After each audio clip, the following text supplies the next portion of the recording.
ఈ రోజు ఇక్కడ ఒక విషయం ఆలోచిస్తే, నేను చిన్నప్పుడు హై స్కూల్ కు పోయేవాడిని. మా ఊరు నుంచి 6 కిలోమీటర్లు నడవాలి, కొన్ని రోజులు సైకిల్లో పోయేవాడిని. మా ఊర్లో ఒక ఆయన సోషల్ యాక్టివిస్ట్ ఉండేవాడు, కేశవయ్య నాయుడు గారిని. ఆయన పని ఎక్కడన్నా అడవుల్లోకి మేకలు వచ్చినా, అటవీ సంపద ఎవరన్నా కొట్టేస్తా ఉన్నా పిటిషన్లు పెట్టి యాక్షన్ తీసుకునే కార్యక్రమం చేసేవాడు. ఆ రోజు ఒక రోజు మేము వెళ్తా ఉంటే మమ్మల్ని అందరినీ పిలిచి, ఇది కాపాడాలి, మీ సహకారం కావాలని చెప్పి మా దగ్గర ఫారెస్ట్ ఆఫీసర్లకు ఫోన్లు చేపించాడు, మా దగ్గర లెటర్లు పెట్టించాడు. దానివల్ల ఫారెస్ట్ ఆఫీసర్లు వచ్చి ఇమీడియట్ యాక్షన్ తీసుకునేవాళ్లు. అంటే ఒక పర్యావరణాన్ని కాపాడడం కోసం విద్యార్థుల్లో స్ఫూర్తి నింపిన వ్యక్తి కేశవయ్య నాయుడు. అలాంటి వ్యక్తి ఇప్పుడు కూడా నాకు జ్ఞాపకం ఉంటాడని చెప్పి మీ అందరికీ తెలియజేస్తున్నా. మీలో కూడా గుర్తుపెట్టుకోవాలి, పిల్లలు బాగా చదువుతున్నారు, నాలెడ్జ్ తో ముందుకు పోతున్నారు. భవిష్యత్ అంటే ఒక చదివే కాదు, నాలెడ్జే కాదు, మనం అన్ని రంగాల్లో అభివృద్ధి కావాల్సిన అవసరం ఉంది. ఈ రోజు ప్లాస్టిక్ ఉంది, చాలా ప్రమాదకరం.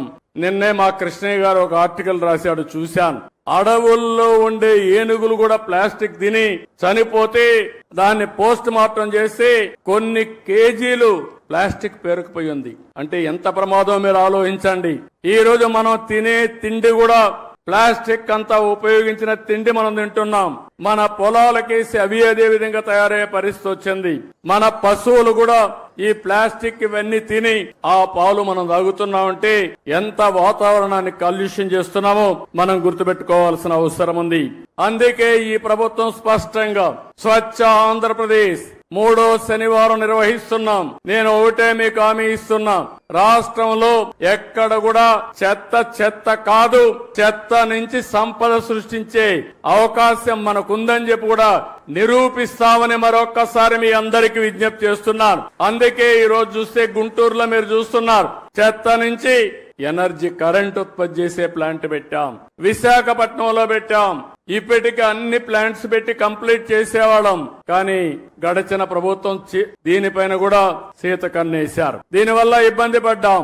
ఈ రోజు నేను ఒకటే హామీ ఇస్తున్నాను, రాబోయే 3 సంవత్సరాల్లో ఇంకా ఒక 3 వేస్ట్ ఎనర్జీ ప్లాంట్స్ వస్తాయి. పట్టణ ప్రాంతాల్లో 90% చెత్తంతా తీసి, పొడి చెత్త తీసి ఎనర్జీగా చేసే పరిస్థితి వస్తుంది. గ్రామీణ ప్రాంతాల్లో మిమ్మల్ని అందరినీ ఒకటే కోరుతున్నాను, ఏదైతే ఇంత మునిపి వేస్ట్ కాంపోస్ట్ కింద కొన్ని సెంటర్లు పెట్టాం, ఇక్కడి నుంచి ప్రతి ఒక్క ఇంటి దగ్గర చెత్త కలెక్ట్ చేయాల్సిన అవసరం ఉంది. అందులో నుంచి ప్రోడక్ట్స్ అన్ని సెగ్రిగేట్ చేయాలి. ఏది కూడా వేస్ట్ కాదు, అన్ని రీసైక్లింగ్ ఉపయోగపడతాయి. ఈ రోజు ప్లాస్టిక్ ని మళ్ళా ప్లాస్టిక్ గాని ఇప్పుడే ఒక ఎగ్జిబిషన్ పెట్టారు, అనేక వస్తువులు తయారు చేస్తున్నారు. ఒక పక్క మన వరి నుంచి కూడా ఏదైతే వేస్ట్ ఉందో గడ్డితో కూడా కరెంట్ ఉత్పత్తి చేయడం, లేకుంటే బయోఫ్యూయల్ తయారు చేయడం అవకాశాలు ఉన్నాయి. ఈ విధంగా ఏదైనా పెంకులుంటే, సీసం ఉంటే మళ్ళా రీసైక్లింగ్ ఉపయోగించుకుంటాం.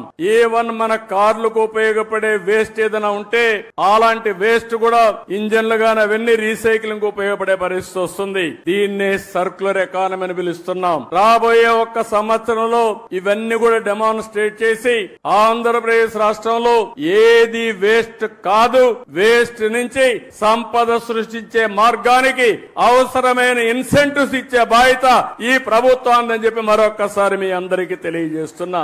ఎందుకు నేను ఈ మాట వాడుతున్నానంటే, ఇది ఎవ్వరికి అనుకుంటూనే ఉన్నాం, శ్రద్ధ పెట్టడం లేదు, ప్రభుత్వాలు పాలసీలు తేవడం లేదు, మీరు కూడా పట్టించుకోకుండా మన అనారోగ్యానికి మనమే కారణం అవుతున్నాం.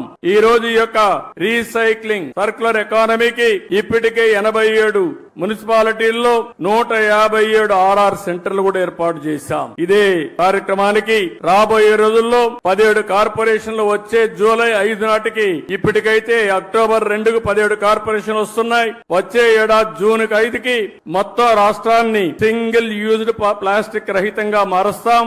ఇలాంటి కార్యక్రమాలతో ముందుకు పోతున్నాం.